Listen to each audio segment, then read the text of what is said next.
This is when you need to regulate your breathing and strategically breathe through the emotional testimony in order to help you stay present and allow you to model calm containment to your jurors.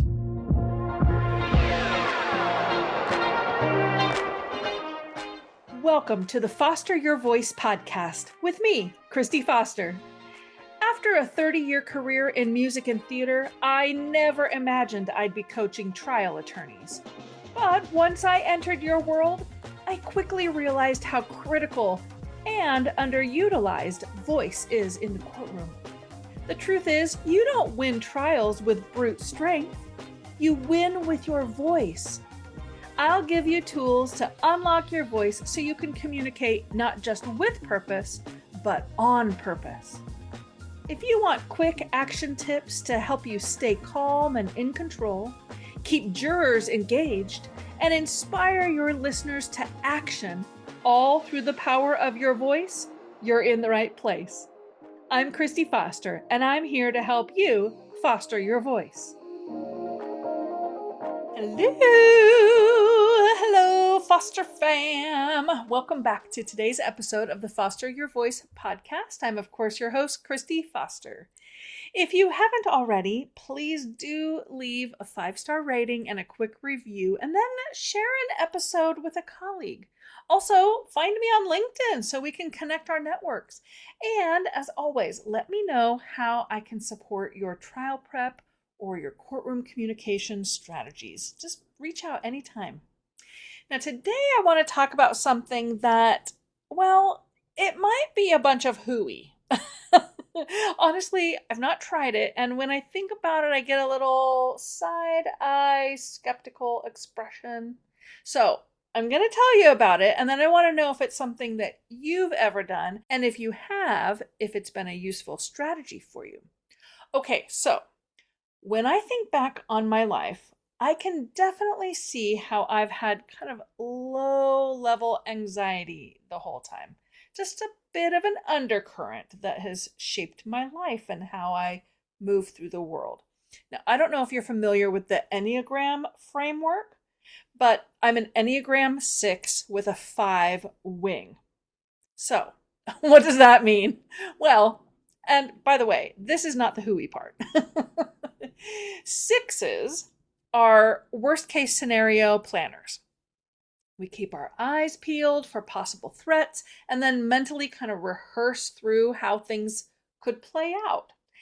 In the Enneagram book, The Road Back to You, which is written by Ian Morgan Cron and Suzanne Stable, it says, for 6s, that's me, imagining and planning for potential catastrophes is a way of maintaining a sense of safety, control, and certainty in an unpredictable world. Now, I share all this just as a foundation so you'll know what I'm working with here. I have low-key anxiety that for my whole life I have managed well and it's not overtaken me until last year. I've mentioned before on the podcast that last year I experienced a brief window, fortunately it was brief, where my always low-level anxiety rose to the surface and became difficult to manage. Again, fortunately it was brief. I know people that really suffer, and I'm grateful. I'm not somebody that really suffered, but for a brief window, say 2 to 3 weeks, I felt pretty unhinged. Now, I believe my episode was hormonally based since, I'm walking down the pathway of life, and in these strange years, this is the hormone shifting time. So now I've been able to get back into alignment with natural methods, which again, I'm so grateful for. But that episode really alerted me to the presence of anxiety in new ways and drew my attention to my need to manage it and monitor it for a time when medication might come into play. Maybe, who knows? My point is that I'm really aware of anxiety's presence in my life, which led me to today's point of interest: worry scheduling. this is the part I'm not convinced about. So, what is worry scheduling? Well, based in cognitive behavioral therapy, it's essentially what it sounds like: setting aside a small amount of time each day to focus on the things that you're stressed about. It's not about completely pushing your anxious thoughts aside and pretending they don't exist. Instead, you're giving them an intentional space to exist in without letting them dominate your life. The idea is that by designating a time of day where you address those anxious thoughts, you begin to train your brain to not be so reactive, and the less urgent and all-consuming those anxious thoughts will feel. The suggestion is that you structure your 10 to 30-minute worry session by writing down your anxious thoughts. Getting them on paper keeps them from being this endless internal loop. Once you've written down a thought, ask yourself, is this something I can control? If the answer is yes, come up with a small next step to address it. If the answer is no, practice sitting with the feeling without obsessing over a solution. I think that this sounds like a good idea. I just don't feel confident that this will work for me. I have found that grounding exercises, like I talked through in episode, I think 70, and gratitude expressions are what seem to help me in my anxious moments, redirecting and de-escalating that energy inside. What do you think? Are you skeptical like me? Or does this sound like a really doable and effective strategy you're willing to try? Do you think that you could isolate those thoughts and assign them to a 10 to 30-minute window? I'd love to hear from you. Report back about this if you try it, or other strategies that you use to regulate your anxiety levels.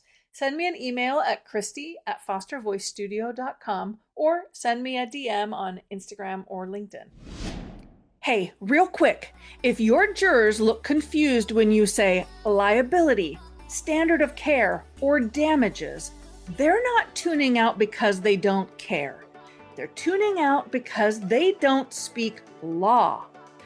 I've put together a free guide called Top 20 Legal Terms to Avoid and What to Say Instead.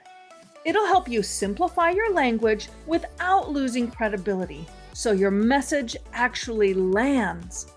Download it now at fostervoicestudio.com/top20 or click the link in the show notes. All right, back to the episode. Every few weeks, I do a communication tip related to breathing. Why? Because we're not good at it. I mean, you do it all day long, every day, and that's your body on autopilot. You're good at that kind of breathing. But when we're talking about using your breath to systematically and strategically assist your courtroom communication, that's what always needs some practice and some reminders. I mean, it's the cool thing about breathing, really. It's part of the autonomic nervous system. So, mercifully, thankfully, you don't have to carefully consider every breath that comes in and out. Your brain just directs the body on what to do without your mental leadership being asserted. But we can take breathing out of the autonomic function and train that breath to work differently, then put it back onto auto run again. Like me, all my breathing is pretty low. I do nearly 100% belly breathing, with the exception of when I'm aerobic, because of all my years of singing and teaching singing. I just automatically breathe low into diaphragmatic breathing, into my abdominal muscles. I took it out of the automatic mode, trained it, and now those new neural pathways are firmly in place. So now that is my automatic mode, not high chest breathing. Low belly breathing is probably something you still need to work on. The body knows how to do it naturally. Babies breathe low in that target zone, and You breathe low, masterfully, might I add, when you lay down and when you sleep. So your body holds the wisdom of low breathing, but your brain has to catch up and really train the muscles to breathe this way when you're upright. And we've talked about why this is important. Can you list the reasons with me? Okay, first, low breathing regulates your nervous system. 2, by breathing low, it regulates your jurors' nervous system. And 3, by activating those lower abdominal muscles while you breathe, you are more equipped to actually use the breath for a stronger, more stable and solid tone. When you can do this, you are at choice about how you want to be present in the courtroom, and you have real influence over jurors' experience there with you. So let's consider what happens to breath and breathing naturally when you are watching, say, an emotional testimony. This is a trial moment where you really need to bring some awareness and focus to your breath, because naturally it will become dysregulated. Naturally, because of your mirror neurons, you'll hold tension in your chest and you'll take short, shallow, syncopated, high breaths. Now, if this is just about you being present with a friend as they're sharing something emotionally heavy, traumatic, or difficult, fine.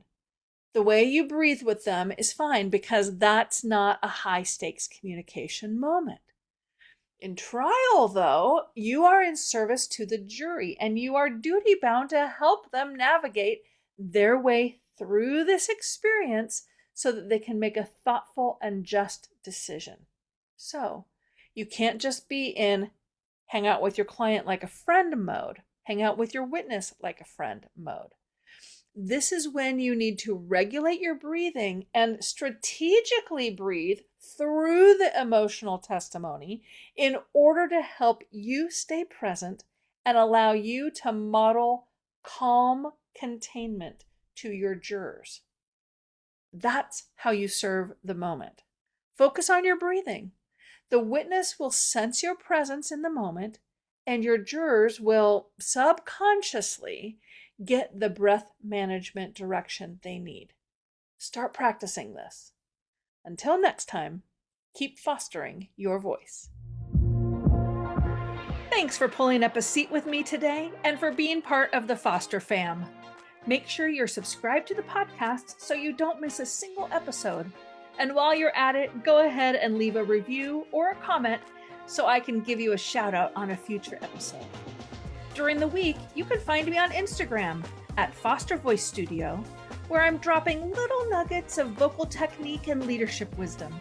You can also join my mailing list by visiting fostervoicestudio.com or by clicking the link in the show notes.